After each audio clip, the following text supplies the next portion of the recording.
मेरी तरफ दो। नाज़रीन, आप देख रहे हैं झांसी मीडिया लाइव। आज हम बदरपुर में मौजूद हैं, जहां पर तकरीबन 42 दिन से क्वारंटाइन किए गए जमाती हजरात को जमीयत उलमा हिंद की कोशिशों से उनके घर भेजा जा रहा है। आप ये देख रहे हैं कि ये बस है जो खड़ी है, इसी बस से इन लोगों को इनके मकाम पर तब भेजा जाएगा। और आप ये देख रहे हैं कि हजरात जो जाने के लिए तैयार हैं, ये अल्लाह ताला के हुजूर में दुआ कर रहे हैं ताकि ये लोग खैर आफियत के साथ जाएँ। हम दुआ के बाद इन लोगों से बात करेंगे और ये देखेंगे कि आखिर इन 42 दिन के अंदर इनको क्या क्या परेशानियां हुई और ये किन जज्बात के साथ घर लौटने की कोशिश कर रहे हैं। अब ये देख रहे हैं कि हमारे सामने मौलाना हकीमुद्दीन साहब कासमी हैं, जो जमीयत उलमा हिंद के सेक्रेटरी हैं, मौलाना गयूर साहब कासमी हैं, मौलाना जमाल साहब कासमी हैं, जो मुसलसल शुरू दिन से इन लोगों की खिदमत में लगे हुए थे और ये कोशिश कर रहे थे कि हज़रात किसी तरीके से घर पहुंच जाएं और ये अपने लोगों में पहुंच सकें। तो अल्हम्दुलिल्लाह इनकी ये कोशिशें कामयाब हुई और आप ये देख रहे हैं कि ये लोग क्वारंटाइन सेंटर से निकल करके बाहर आ चुके हैं और बसों में सामान रख चुके हैं और अब ये दुआ कर रहे हैं और दुआ करने के बाद ये लोग यहाँ से रवाना हो जाएंगे। और हम दुआ करते हैं, कामना करते हैं, झांसी मीडिया की पूरी टीम इनके लिए नेक ख्वाहिशात पेश करती है और ये दुआगो हैं कि ये लोग खैर आफियत के साथ घर पहुँचें, इनके साथ कोई मुसीबत और परेशानी का मामला ना हो। आप ये देख रहे हैं कि इनमें बूढ़े हजरात भी हैं, इसमें हजरात भी हैं जिनकी दाढ़ियाँ सफ़ेद हो गई हैं।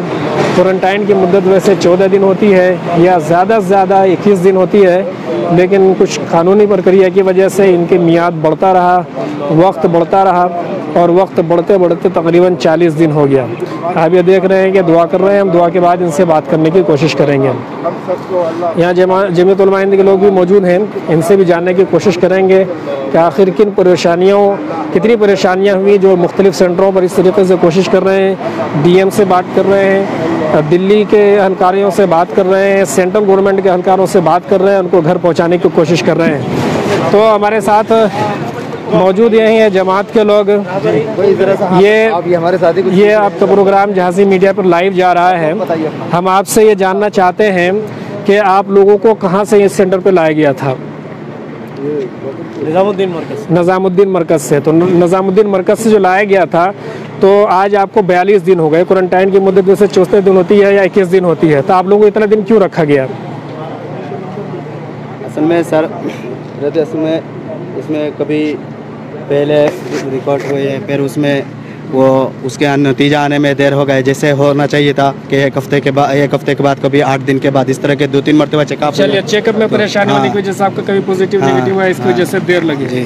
तो आखिर आप लोग घर जा रहे हैं आज और इसके पीछे मैं समझता हूँ जमीयत उलमा हिंद की कोशिशें हैं, तो आप जमीयत उलमा हिंद के लिए क्या कहना चाहेंगे? हम तो जमीयत उलमा, सबसे पहले जमीयत उलमा को जज़ाए खैर अता फरमा अल्लाह, उनके बदले को हम दुनिया में नहीं देख सकते, आखिर उखरवी के लिए दुआएं करते हैं।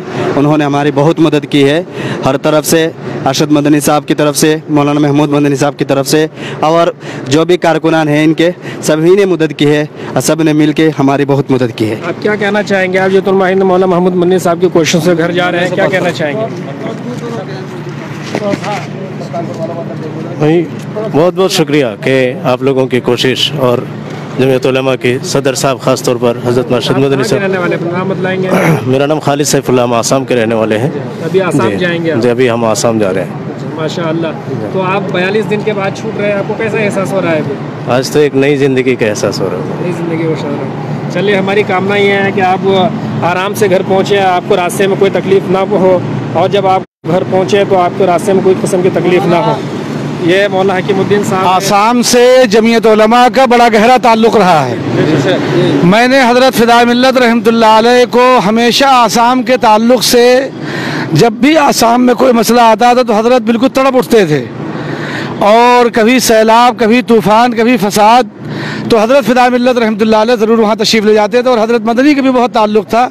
आज भी अल्हम्दुलिल्लाह जमीयत उलमा का हज़रत मौलाना महमूद मदनी साहब का बेपनाह ताल्लुक़ है। उसी वजह से हम लोगों के यहाँ भेजा, ताकि हम लोग लगातार लगे हुए हैं और हम लोग ख़ुद फसाद में, सैलाब में, आसाम में बहुत रहे। अल्लाह ताला आप हज़रात को आफ़ियत से पहुँचाए, खैर फरमाए, अपना फजल फरमाए। जज़ाकल्लाह। अस्सलामु अलैकुम व रहमतुल्लाहि व बरकातुहू। चलिए नाज़रीन, आप देख रहे हैं कि ये बस यहाँ से जा रही है और जमीयत उलमा हिंद की कोशिशों से मुसलसल लोग लगे हुए थे, और हम ये कामना करते हैं कि वो लोग खैर आफियत के साथ पहुँचे। फिर किसी टॉपिक के साथ आपके सामने रूबरू होंगे। तब तक के लिए खुदा हाफिज़।